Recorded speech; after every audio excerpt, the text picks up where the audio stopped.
જૂનાગઢ જિલ્લામાં ગઈકાલથી લઈને આજ સવાર સુધી પડેલા ભારે વરસાદને લીધે જનજીવન જે અસરગ્રસ્ત થયું છે એ બાબતે જણાવવાનું કે જિલ્લામાં વંથલી, માણાવદર, કેશોદ, માંગરોળ આ વિસ્તારોમાં વધારે વરસાદ પડ્યો છે. વંથલીની વાત કરીએ તો ગઈકાલે અને આજ સવાર સુધીના આંકડામાં લગભગ 13 ઇંચ જેટલો વરસાદ ત્યાં નોંધાયો છે. એ જ રીતે કેશોદમાં 12 ઇંચ જેટલો વરસાદ ત્યાં નોંધાયો છે. સાથે સાથે માણાવદરમાં 7 ઇંચ જેટલો વરસાદ અને એના સિવાય જે માંગરોળ છે એમાં 5 ઇંચ વરસાદ નોંધાયો છે. આ સમગ્ર પરિસ્થિતિના લીધે જિલ્લામાં લગભગ 75 જેટલા રસ્તાઓ જે છે અસરગ્રસ્ત થયા, જેમાં ઓવરટોપિંગના લીધે પાણી એના પરથી જે વહ્યું છે એના લીધે જિલ્લામાં 65 જેટલા ગામડા છે કે જે અત્યારે સંપર્ક વિહોણા બન્યા છે. આ તમામ ગામડાઓ સાથે અમારા જે કંટ્રોલ રૂમ છે એ તાલુકા કક્ષાના, જિલ્લા કક્ષાના એ લોકો એમની સાથે સંપર્કમાં છે. ગામડાઓની અંદર કોઈ એવા હજી સુધી લોકોને મોટાભાગે શિફ્ટિંગ કરવું પડ્યું હોય એવી પરિસ્થિતિ નિર્માણ થઈ નથી, પરંતુ પ્રિકોશનના ભાગરૂપે આ તમામ રસ્તાઓ પરથી અવરજવર અમે બંધ કરાવી છે. એસટીના પણ 14 જેટલા જે રૂટ છે એ પણ અમે આ પરિસ્થિતિને લીધે બંધ કરાવ્યા છે.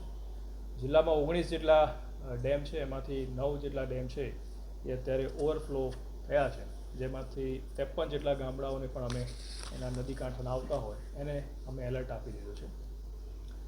અત્યાર સુધીમાં માંગરોળમાં એક કાચા મકાન પડવાની ઘટના થઈ અને જે માળિયા તાલુકાના કાત્રાસા ગામે કોઝવે પરથી એક ઇકો ગાડી ડ્રાઈવર સાથે તણાઈ હતી, પણ સદનસીબે ગાડી અને ડ્રાઈવર બંને મળી ગયા છે અને ડ્રાઈવર પણ સેફ છે, એટલે જાનહાનિ જેવો કોઈ પ્રસંગ જિલ્લામાં અત્યારે બન્યો નથી.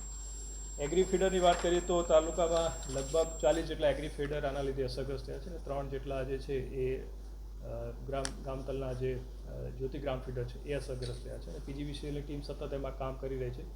જેમ જેમ પાણી ઓસરતા થશે એમ અમે વીજ પુરવઠો છે એ પણ પૂર્વવત કરી દઈશું, એવું અત્યારે ઝુંબેશના રૂપમાં ચાલી રહી છે. વિવિધ ગામો પરથી કંટ્રોલ રૂમ પર જે ફરિયાદો આવે છે એનું નિરાકરણ કરવામાં આવે છે. કોર્પોરેશનમાંથી પણ 18 જેટલી ફરિયાદો એમના કંટ્રોલ રૂમ પર મળી હતી. મોટાભાગે નાની મોટી જગ્યાએ પાણી આવવાની સાથે સાથે ખાડા પડી જવાની જે ફરિયાદ હતો એમાં પણ કોર્પોરેશન ત્યારે કામગીરી કરી અને સ્થિતિ પૂર્વવત કરવાનો પ્રયત્ન કરી રહી છે.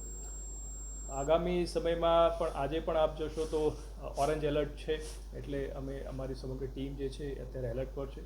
લોકોને પણ અમે આપના માધ્યમથી અપીલ કરીએ છીએ કે જરૂર ન હોય તો બિનજરૂરી અવરજવર કરશો નહીં અને સેફ સ્થળે આપ રહેશો અને અમારા કંટ્રોલ રૂમનો સંપર્ક કરશો તો ચોક્કસ જરૂરી મદદ અમે આપના સુધી પહોંચાડીશું. એનડીઆરએફ કેશોદમાં છે અને એસડીઆરએફ અહીંયા સિટીમાં રાખેલી છે. ગઈકાલે કેશોદ માંગરોળ હાઈવે પર એક જગ્યાએ એક બસ ફસાઈ હતી, એમાં લગભગ 26 જેટલા પેસેન્જર હતા, પરંતુ એસટીના ડ્રાઈવરની જે કાળજીના ભાગરૂપે એમને એ જ્યાંથી પાણી ઓવરટોપ થતું એ રસ્તા પર એમને ગાડી ચલાવી ન હતી અને સાઈડમાં જ રોકી લીધી હતી, એટલે એ પણ એક સાવચેતીના ભાગરૂપે આપણે એનડીઆરએફને પણ ત્યાં મોકલી અને લોકોને ત્યાંથી રેસ્ક્યુ કરાવ્યા હતા. સર, ગિરનાર ઉપર વરસાદ થઈ રહ્યો?